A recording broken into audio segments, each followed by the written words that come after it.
além do próprio ministro Alexandre de Moraes, que já foi alvo da Lei Magnitsky, o senhor atuará pela aplicação da Lei Magnitsky contra Carmen Lúcia, refresca a minha memória, os ministros da primeira turma do STF. Zanin, Carmen Lúcia, Flávio Dino e Alexandre de Moraes. E Flávio Dino. Ou seja, as sanções agora que o senhor trabalhará para que seja aplicada a Magnitsky, a Carmen Lúcia, Flávio Dino e Cristiano Zanin e Carmen Lúcia, esses três. Está no ar o Márcio Talks, o canal de cortes mais visto do YouTube. Eu sou o Márcio Andrade e no vídeo de hoje você vai ver mais um conteúdo sensacional. Portanto, se inscreva no canal, deixa o seu comentário, deixa também o seu like. Se liga aí! E falando no mundo prático, eu tenho também informações de que o governo dos Estados Unidos estuda incluir mais nomes para retirada de vistos, e que isso chegou, inclusive, a ser conversado com Paulo Figueiredo, e acredito com o senhor também, para que mais nomes percam visto. Não seria a Lei Magnitsky, mas a perda do visto. E quais seriam os nomes? Você está me obrigando, você está me pressionando aqui a... Quais seriam os nomes? Pergunta para o Paulo Figueiredo. Mas o senhor não pode falar quais nomes estariam nessa nova leva de vistos a serem estudados, né? A gente não está dizendo aqui que haverá perda de vistos, mas que há análises sendo feitas e que caberá ao Departamento de Estado dos Estados Unidos decidir, afinal, se esses vistos serão revogados ou não. Mas eu queria, se o senhor puder, informar quais os nomes que estão em análise, que estão sendo conversados aí nos Estados Unidos. Olha, Capelli, isso é uma discricionariedade do Departamento de Estado, né? Eu não fico confortável em fazer certos comentários, né? O que eu posso te dizer é que a humilde opinião desse deputado federal, que tem sido a minha opinião, que eu publicizo nas minhas redes sociais, é que existem várias outras pessoas para serem sancionadas, não somente com visto, mas até através da Lei Magnitsky, no meu ver. Por exemplo, uma delas é o delegado Fábio Shor. O Fábio Shor, ele esteve nos Estados Unidos quando foi alterado os dados do Felipe Martins no sistema migratório norte-americano. Dados esses que só apareceram em 2024, ou seja, mais de um ano após a viagem do presidente Bolsonaro para Orlando, no final de 2022. Então isso aí me leva à conclusão de que foi uma inserção falsa, feita para incriminar o Felipe Martins, e muito provavelmente tem a mão do delegado Fábio Shor aí. Eu acho, inclusive, que o caso do Felipe Martins vai servir de lead case ou para uma nova política migratória ou para a correção de brechas que existem no sistema migratório norte-americano.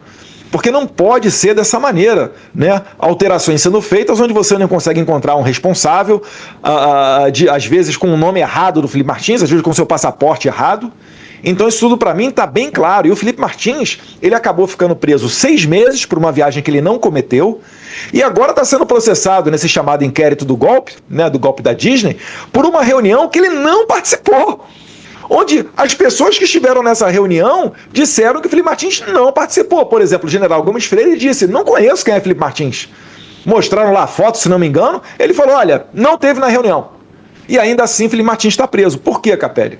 Porque se o Felipe Martins for reconhecido, se o governo brasileiro tiver a grandiosidade que teve, por exemplo, o governo americano em reconhecer uma falha no seu sistema e uma inserção falsa dos dados do Felipe Martins, se o Brasil entender e confessar de que fez, né, uma prisão ilegal, o Felipe Martins ele tem que ser retirado desse inquérito, desse processo todo do golpe, ele tem que ser absolvido e haverá que ser responsabilizado Alexandre de Moraes, Fábio Shor e toda essa equipe. É por isso que eu ainda aguardo e eu espero que o delegado Fábio Shor, agentes da Polícia Federal, uma boa parte deles da DIP, né, a Diretoria de Inteligência da Polícia Federal, que era comandada pelo delegado que investigou a facada do Adélio Bispo, depois foi premiado com uma adidância lá em Londres, que não é pouca coisa, quem é da Polícia Federal sabe disso.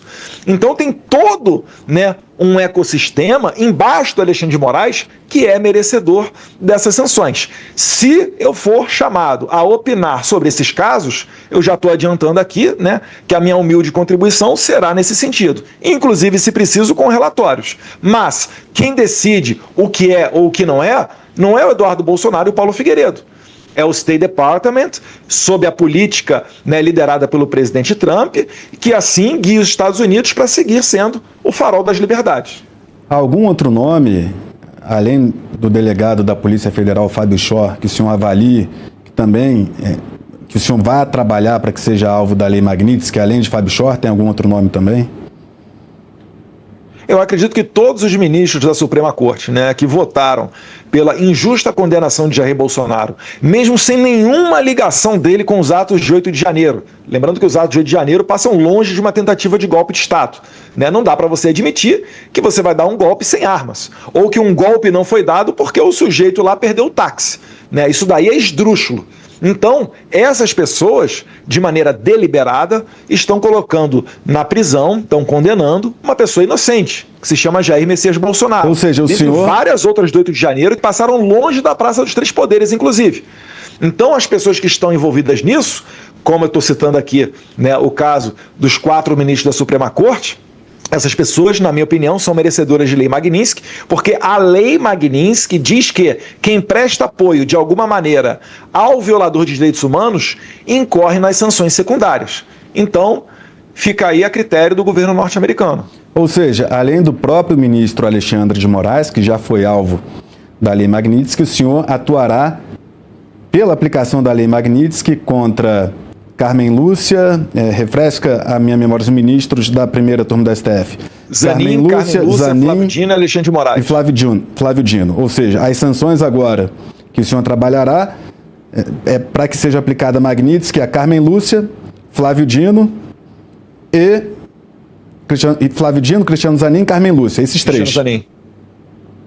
Sim, é a minha interpretação, Capelli. Lembrando mais uma vez, eu não faço parte do governo norte-americano, né, sou apenas um brasileiro exilado aqui no exterior, mas onde houver a possibilidade, a minha interpretação é de que sim, eles incorreram em suposto Alexandre de Moraes. E não necessariamente apenas os da primeira turma. Se você for olhar o caso de Gilmar Mendes, eu acho que é o caso mais escandaloso. O Gilmar Mendes abertamente está falando na confecção de uma lei para bypassar a Lei Magnitsky. Primeiro de tudo, que é algo surpreendente. É algo que nem os iranianos, nem os russos, ou os oligarcas russos bilionários conseguiram fazer.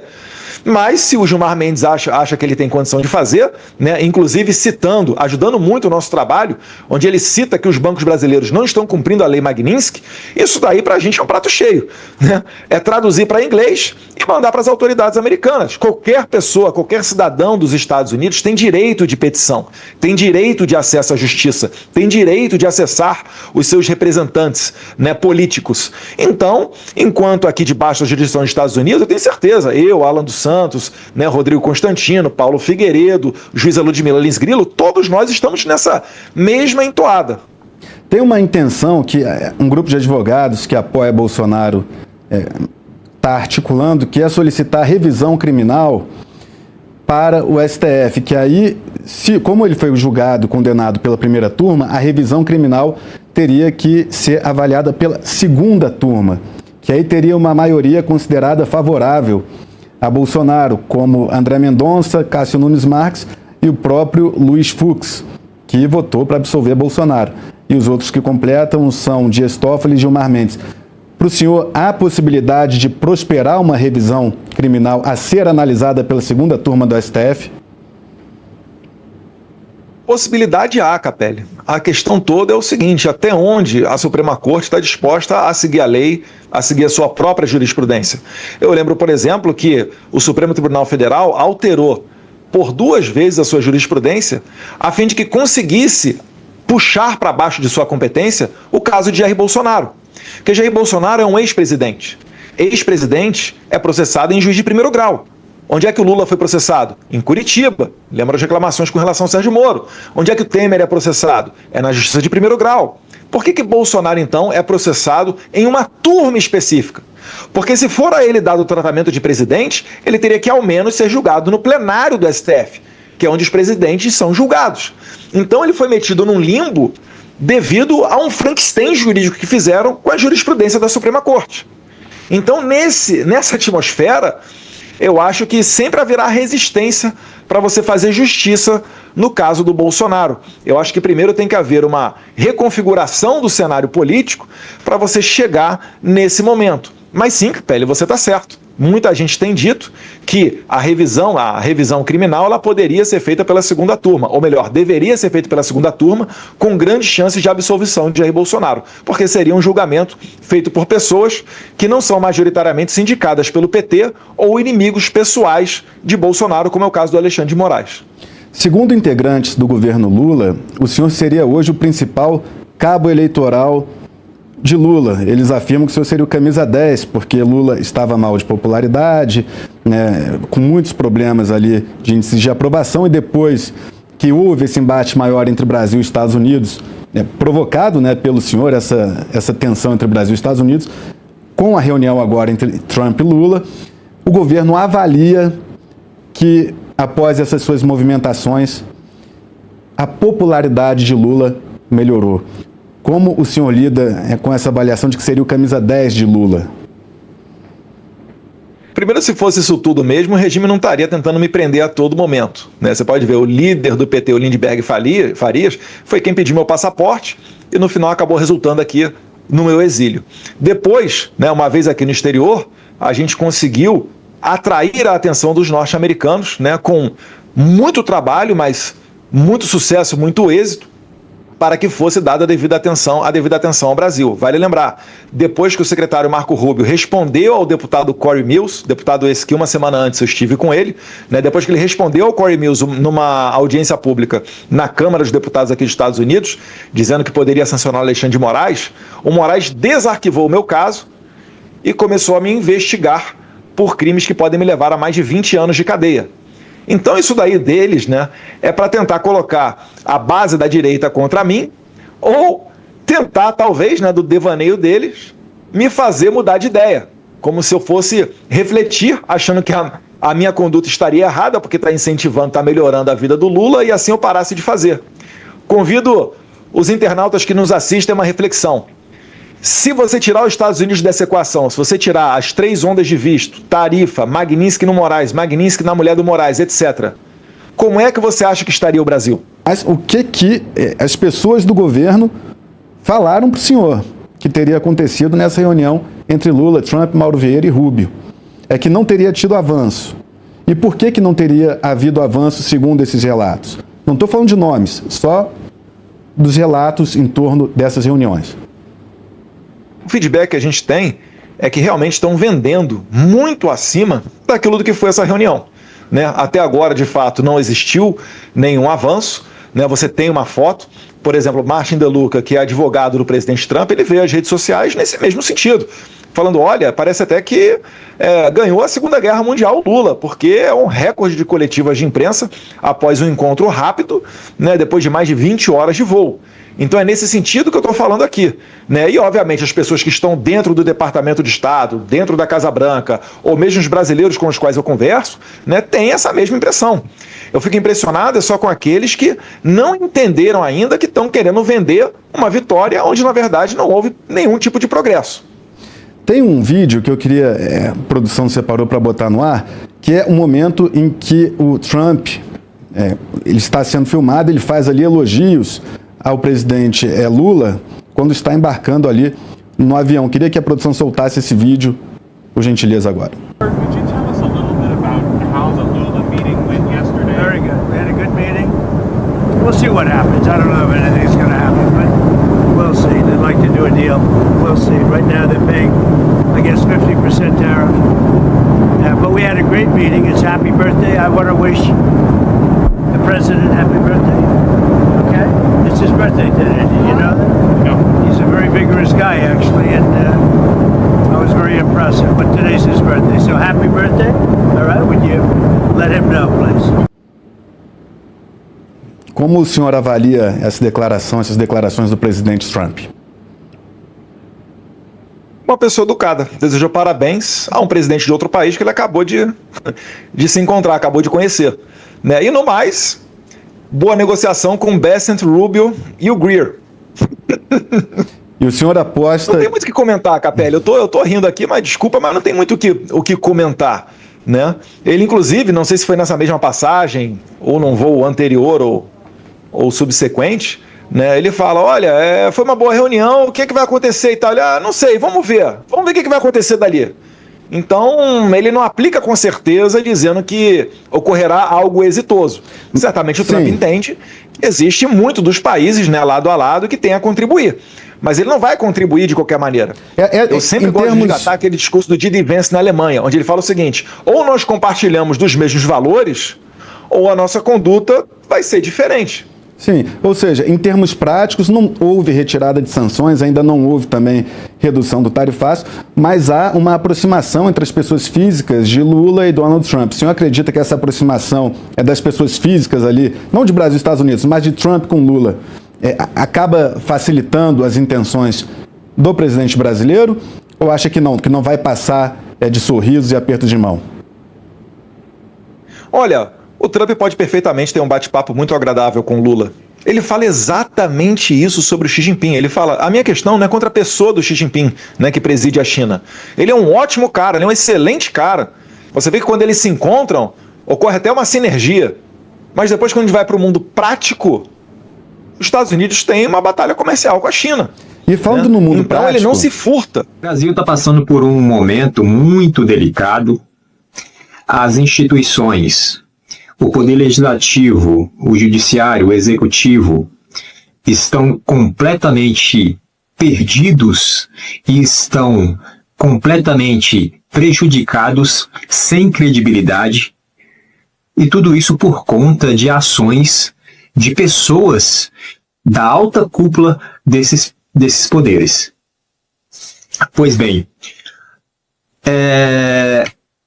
os três poderes, o poder legislativo, o judiciário e o executivo, eles tendem a estar harmônicos.